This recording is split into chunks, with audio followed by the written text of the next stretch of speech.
Alright, before I put the distributor back in, I wanted to talk to you about the drive gear here. The drive gear, which is pictured here, it connects into the spline, or the bottom of the distributor housing has this pin, basically, and this pin shaft will only fit into that groove one way because it's halfway. It's perfectly in the middle. So if you can see here, if this will focus, on the bottom here you can see there's a center point of this center pin, and there's a bigger half of the donut on this side and a smaller half of the donut on this side. You can see this spline, or this groove. It's not a groove, but it's a pin, a key, is not in the middle of this unit. So as it spins around, it's got a bigger half over here and a smaller half over here.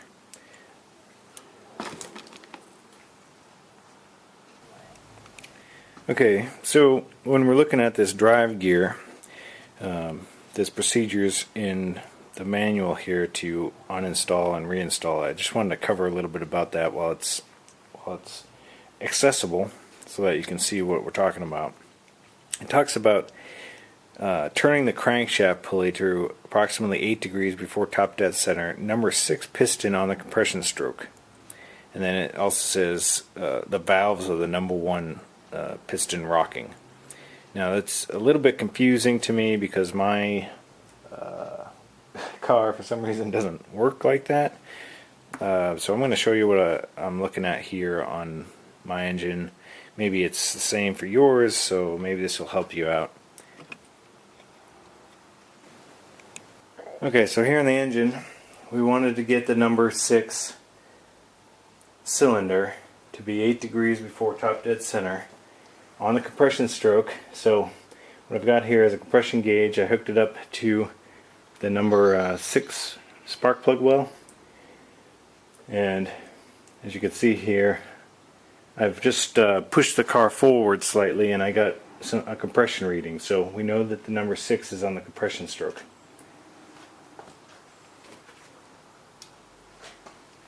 And if we come over here and we look at the timing markings down here, we can see that the timing markings show, if it'll focus, come on, focus. Timing markings there, okay, show that the crank pulley is coming up to top dead center. Since the number 1 and the number 6 pistons are 180 out from each other, we know that these markings should line up in there for the 1 and the number 6. They should line up with the markings on the front of the timing cover. So we can use that marking to figure out 8 degrees before top dead center with the number 6 on the compression stroke. So we know we got the number 6 on the compression stroke. Now we just need to bring the timing markings up to 8 degrees before top dead center. So we'll go ahead and do that.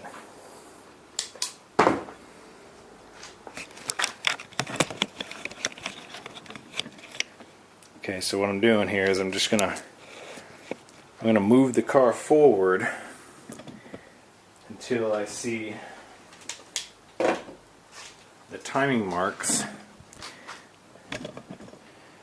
come up.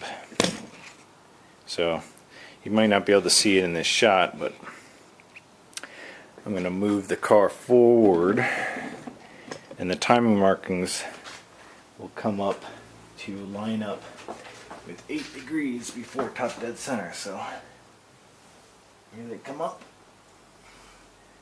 some more, almost there, nearly right about there. Okay, so there's the timing marks. I got that red mark. The red middle mark is 8 degrees. I don't know if you can make that out in the picture, but there's 2 red marks and then there's a white mark.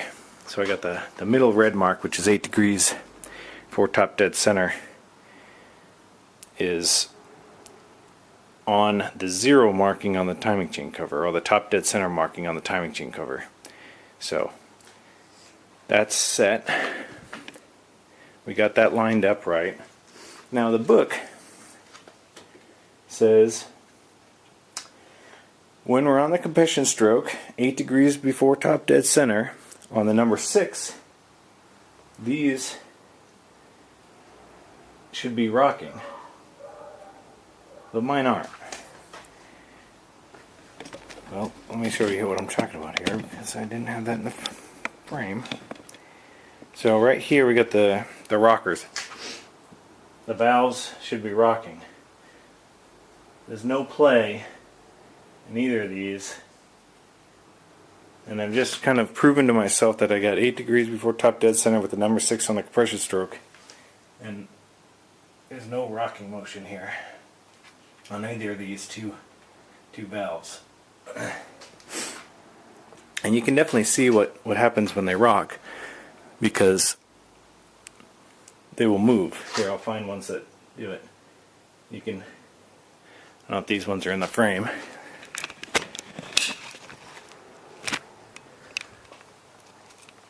Here you can see this valve here, and it wiggles.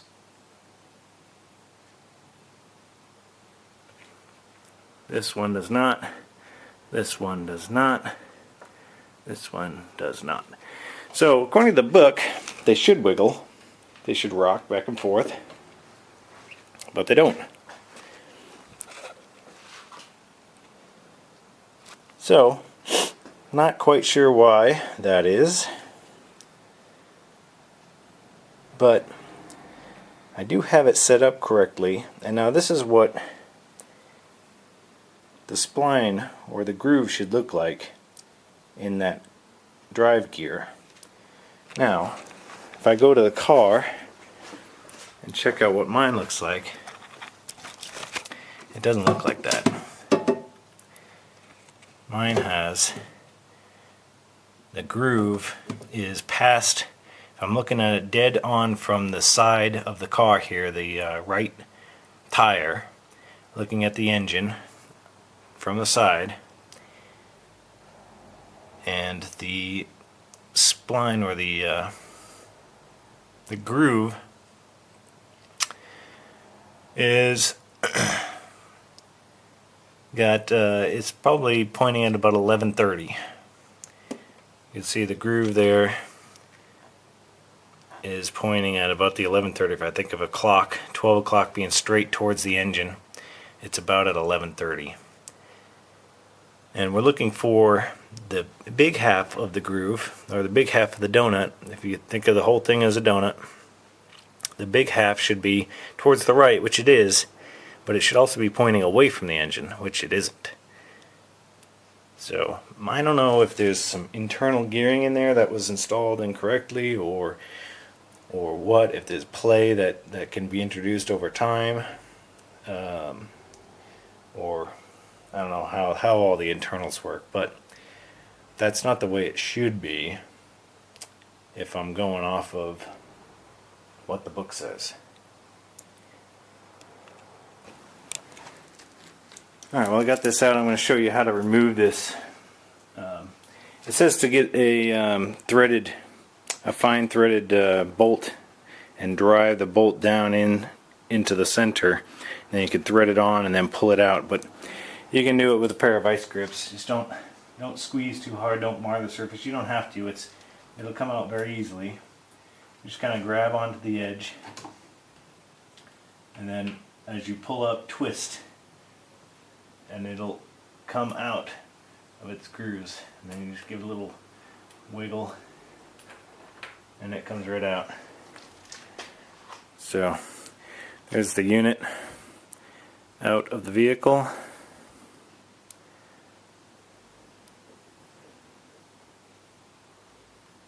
Okay, how you install it is you take the big half of the donut, which is down here at the bottom, and you put that at the 6 o'clock position. So think of a clock, you're looking at the engine, up is 12, towards the engine is 12 o'clock. So put the donut towards 6 o'clock as you insert this back into place, and then you rotate it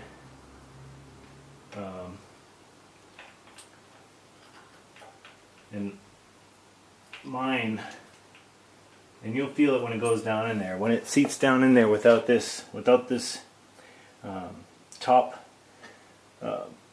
spacer on that holds on the distributor, this cog gear will sit below the edge of the engine here by a couple millimeters. So if it doesn't go all the way down and it sits flush, like I'll show you,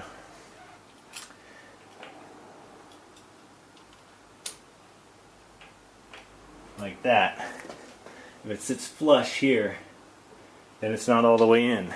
Give it another twist and it'll sit all the way down in there, and now it's below the surface by a couple millimeters, and so I can see the edge is below the surface of the engine there. So make sure you put it in correctly and it's seated all the way in there. Okay, now we have the rest of the unit here. There's this piece that gets bolted on, and it'll only go on one way, so it slides in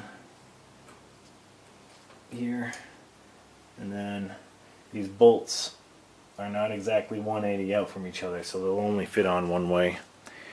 So you put it on like that, and then you tighten up